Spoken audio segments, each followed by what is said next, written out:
Good evening all of you. Welcome back to Ramappa academy YouTube channel. ఈరోజు జరిగినటువంటి రాష్ట్ర స్థాయిలో ఏపీలో అదేవిధంగా కేంద్రంలో జరిగినటువంటి ఎన్నికల దృష్ట్యా సీఎం హోదాలో లేకున్నా సీఎం అభ్యర్థిగా ఉన్నటువంటి నారా చంద్రబాబు నాయుడు గారు మొదటి సంతకం నేను ఫైల్ నిరుద్యోగుల పైన మెగా డిఎస్సి పైన తొలి సంతకాన్ని నేను పెడతానని చెప్పడం జరిగింది. అయితే ఈ పరిణామాలు జరగడానికి మనతో పాటు కరీంరాజ్ సార్ గారు ఉన్నారు. వేలాది మంది విద్యార్థులని నిరుద్యోగులను ఉద్యోగులు తీర్చిదిద్దినటువంటి కరీంరాజ్ గారు పొలిటికల్ విశ్లేషకుడు, అదేవిధంగా విద్యార్థుల విశ్లేషకుడు. మనతో అతన్ని అడిగి రాష్ట్ర ప్రభుత్వాలు ఏర్పడడానికి నిరుద్యోగుల యొక్క ప్రభావం ఏ విధంగా ఉంది, విద్యా వ్యవస్థపై ఈ రాజకీయ పార్టీల ప్రభావం ఏ విధంగా ఉందనేది తెలుసుకుందాం మనం. కరీంరాజ్ గారు నమస్కారం. Good evening sir. అయితే ఈ విద్యా వ్యవస్థలపైనే రాజకీయ పార్టీలు ఉండడం, పార్టీలే మారడం, ఒక కొత్త ప్రభుత్వాలు ఏర్పడడానికి నిరుద్యోగ సమస్యలుగా ఉండడం జరుగుతూ ఉంది, మనం చూస్తూ ఉన్నాం. అదేవిధంగా తెలంగాణలో కావచ్చు, ఎట్ ది సేమ్ టైం ఆంధ్రప్రదేశ్లో కావచ్చు. దీన్ని దృష్టిలో పెట్టుకొని మీరు ఈ ప్రభావం పైన మీరు ఏ విధంగా స్పందిస్తున్నారు, మీరు విద్యార్థుల యొక్క స్పందన ఏంటి? ఇక్కడ మనం ఒకటే విషయం అర్థం చేసుకోవాలి సార్. దాదాపుగా రాష్ట్రంలో మేధావులు అన్నా ఇంటలెక్చువల్స్ అన్నా మ్యాక్సిమం వాళ్ళకి గ్రాడ్యుయేషన్ ఉండాలి. ప్రతి విద్యార్థి గ్రాడ్యుయేషన్ పూర్తి చేసుకునేది ఎందుకంటే ఒక ప్రభుత్వ ఉద్యోగం కోసం నైతికంగా. అయితే ఇక్కడ మనం ఫస్ట్ మన రాష్ట్ర ప్రభుత్వం చూడాల్సి ఉంటుంది. అది తెలంగాణ రాష్ట్రం గారికి సంక్షేమ పథకాల మీద ప్రభుత్వం దీర్ఘకాలికంగా దృష్టి పెట్టినప్పటికీ వాళ్ళు వదిలిపెట్టిన ఒక్క సమస్య ఏంటంటే నిరుద్యోగం. ఈ నిరుద్యోగుల పైన ఉద్యోగ నోటిఫికేషన్ వేశారు కానీ బాధ్యతారహితంగా ప్రవర్తించడం, పేపర్ లీక్స్ కావడం, తర్వాత ఆ చిన్న సమస్య మా ప్రభుత్వాన్ని ఏం చేస్తుంది అని వాళ్ళు అనుకోవడం. ఎన్నో సంక్షేమ పథకాలు ఉన్నాయి కదా అనుకున్నారు. ఈ మేధావులు అనేటోళ్ళు ఎవరు అంటే గ్రాడ్యుయేషన్స్, వీళ్ళ కుటుంబాలని, వీళ్ళ సమాజాన్ని, వీళ్ళ మేధావులుగా ఉండి వాళ్ళకి గైడ్ చేయడం ఒక పాయింట్ ఇక్కడ. తర్వాత ఏమైంది, కొద్ది రోజుల్లోనే తెలంగాణ గవర్నమెంట్ మారిపోయింది. తెలంగాణ గవర్నమెంట్ మారిపోగానే అసలు ఊహించలేదు కాంగ్రెస్ యాక్చువల్లీ మాకు ఇంత బలం ఉంది మేము వస్తామని కూడా ఊహించలేదు. జస్ట్ 2% ఓట్లతో ప్రభుత్వం మారింది. సో అక్కడ వాళ్ళకి ఒకటి అర్థమైపోయింది, ఎన్నో అంశాలు చేసినప్పటికీ నిరుద్యోగులే ప్రధాన అంశాలు అర్థమైపోయింది. దీని తర్వాత వచ్చిన 2 నెలల ఎన్నికల్లో ఎప్పుడైతే ఆంధ్రప్రదేశ్ పరిణామాలు చూశారో వాళ్ళకి ఒకటి అర్థమైంది ఏంటంటే ఆ వైఎస్ఆర్సీపీ అనే పార్టీ వాళ్ళు ఎన్ననివ్వండి అక్కడ సంక్షేమ పథకాల్లో డబ్బులు ఇచ్చారు డైరెక్ట్గా. ఒక రకంగా కొంత ట్రోలింగ్స్ కూడా జరిగింది, ఇది పేటీఎం బ్యాచ్. ఇక్కడ జగన్ గారు విద్యా వ్యవస్థ మీద చాలా ఎక్కువ బడ్జెట్ ఖర్చు పెట్టారు, కానీ ఉపాధిని కల్పించడంలో విఫలమయ్యారు. అక్కడ మళ్ళీ అప్పటికే ఉన్న గ్రాడ్యుయేషన్స్ మన దగ్గర చూసుకున్నప్పుడు రాష్ట్రం విడిపోయిన తర్వాత ఆంధ్రప్రదేశ్ విద్యార్థులు తెలంగాణ విద్యార్థులు వచ్చినప్పుడు లిటరసిటీ ఎక్కువ, అక్షరాస్యత ఎక్కువ ఇక్కడ ఆంధ్రప్రదేశ్లో. సో వాళ్ళు ఎప్పుడు కాంపిటేటివ్ ఎగ్జామ్లో ముందు ఉంటారు. అక్కడ ప్రధాన సమస్య ఏంటంటే ఉద్యోగం.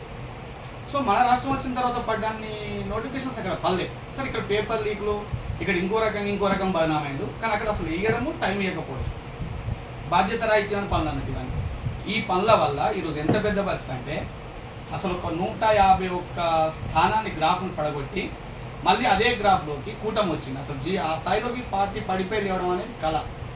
ఇలా పరిస్థితి వచ్చింది. ఇలా మనకి ఏమర్థమవుతుందంటే నిరుద్యోగం అనేది చిన్న సమస్య కాదు, అదొక కుటుంబ సామాజిక మౌలిక సమస్య. ఎందుకంటే ఒక విద్యార్థికి మీకు ఉద్యోగం వస్తే మనం చెప్తా ఉంటాం, ఎప్పుడైనా మీరు చెప్తా ఉంటారు కౌంటర్ కార్డు ఉన్నప్పుడు, టేబుల్ దగ్గర ఉన్నప్పుడు, అడ్మిషన్గా మీరు చూసినప్పుడు ఒక పిల్లవాడికి జాబ్ వస్తే ఆ కుటుంబం బాగుపడుతుంది, ఆ కుటుంబంతో పాటు చాలా వ్యక్తులు కుటుంబాలు బాగుపడతాయి అని చెప్తారు. మనం ఎలా చెప్పగలం అది అంటే అది ఒక మౌలిక స్వరూపాన్ని మార్చేస్తాం. అలా ప్రభుత్వ మౌలిక స్వరూపాన్ని మార్చేసింది. మనం ఇలా ఇంతసేపు ఒక క్వశ్చన్ నుంచి మాట్లాడుకున్న ప్రశ్న ఎంత అవుతుందంటే మనం చూడొచ్చు, కాంగ్రెస్ గ్రాఫ్ పెరిగింది, బీజేపీ గ్రాఫ్ పడిపోయింది, అలాగే తెలంగాణ గవర్నమెంట్ మారిపోయింది, ఇలా ఆంధ్రప్రదేశ్లో గవర్నమెంట్ మారిపోయింది. ఎంత దారుణం. ఒక వాటర్ మీద ప్రాథమిక అంశాలు ఏదైనా ఉంటే వాటర్ మీద సంతకం పెడతా, వాటర్ సమస్య మీద, రోడ్ల మీద సంతకం పెడతా, ఈ ప్రాథమిక అవసరాలు వీటి మీద సంతకం పెడతా అని పొలిటికల్ పార్టీలు మేనిఫెస్టోలో పెట్టారు. దౌర్భాగ్యం ఏంటంటే కేవలం అంటే ఏ రాష్ట్రానికి ఉద్యోగం అవసరం, విద్యార్థులకు అవసరమే, కానీ కేవలం ఒక 50,000 ఉద్యోగాలను తొలి సంతకం గవర్నమెంట్ మారుతుంది. సో వాట్ ఏ చేంజ్ అలాగే. అంటే ఇక్కడ ఉన్నటువంటి రాజకీయ పార్టీలు ఇక్కడ గమనించాల్సిన అంశం ఉంది.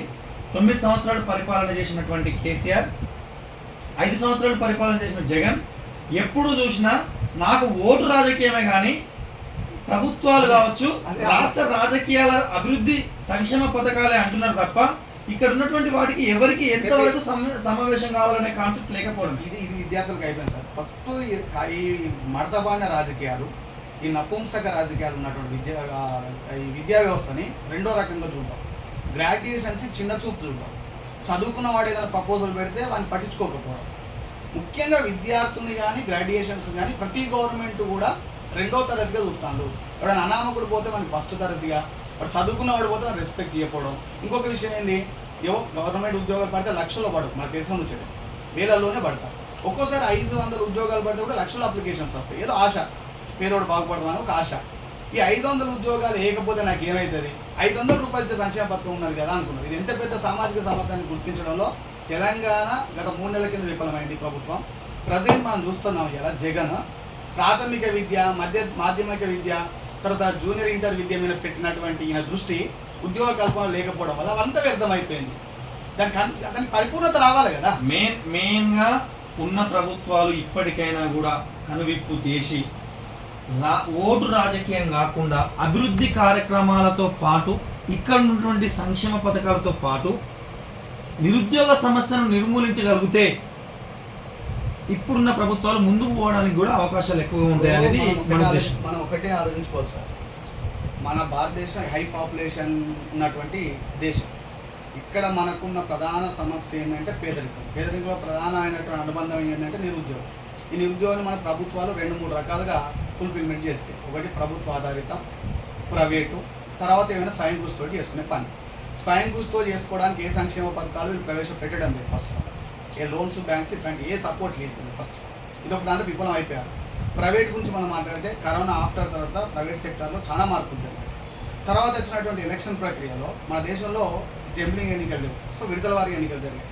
సో దీనివల్ల ఏమవుతుందంటే మనం ప్రతి 2 సంవత్సరాల ఒకసారి ఎన్నికల్లో ఉండాల్సిన పరిస్థితి పడతాం.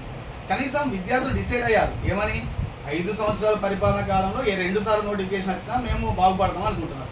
5 ఏళ్ల కాలంలో ఇప్పుడు మన తెలంగాణ రాష్ట్రం చూసుకుంటే 11 సంవత్సరాల కాలంలో ఒక గ్రూప్ 1 నోటిఫికేషన్ లేదు.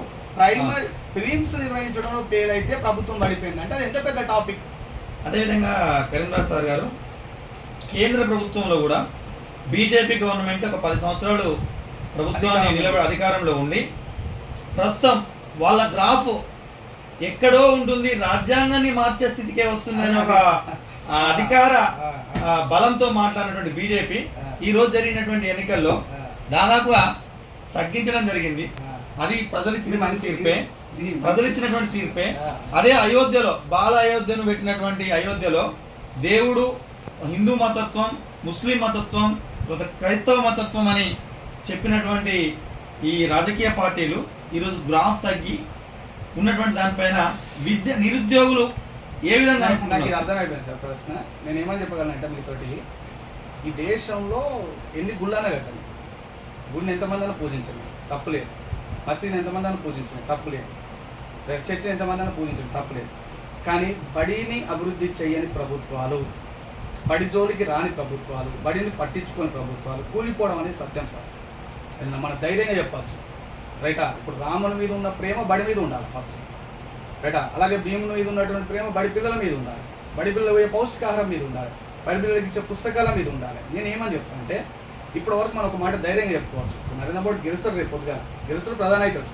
కానీ మనం ఈజీగా చెప్పవచ్చు ఎన్ని యూనివర్సిటీల్లో సెమినార్కి అటెండ్ అయ్యండి, ఫస్ట్ ఆఫ్ ఆల్ ఎన్ని ప్రాంతాల్లో ఇతను మాట్లాడండి, ఇది అర్థం చేసుకోవాలి. గుడు టెంపుల్లో మాత్రమే ప్రపంచం అనుకుంటే తప్పు. అది మనకు స్పష్టంగా కనబడుతుంది. ఏం స్పష్టంగా కనబడుతుంది, వాళ్ళు 303 స్థానాలు కొట్టారు, ఇలా 300 స్థానాలు పోవడానికి కష్టపడతా ఉన్నారు. ఈ గ్రాఫ్ పడిపోవడానికి గల కారణం ఏంటంటే విద్యార్థులు, నిరుద్యోగులు, ఇంటలెక్చువల్ బ్యాచ్. ఈ ఇంటలెక్చువల్ బ్యాచ్ అంతా ఆలోచిస్తారు, ఇది మన కడుపుకు వస్తుందా, మన కుటుంబానికి వస్తుందా, మన జీవితానికి వస్తుందా అని ఆలోచిస్తారు. ఇంకొకటి, వారణాసిలో సార్ ఆయన గెలిచినప్పటికీ వారణాసిలో 5వ రౌండ్ జరుగుతున్నప్పుడు ఆయన 3,000 ఓట్ల వెనుకంజలో ఉన్నాడు ప్రధాన అభ్యర్థి. ఇక్కడ మనం అర్థం చేసుకోవచ్చు. ఆ ప్రాంతం అంతా కూడా నేను చూశాను గూగుల్లో.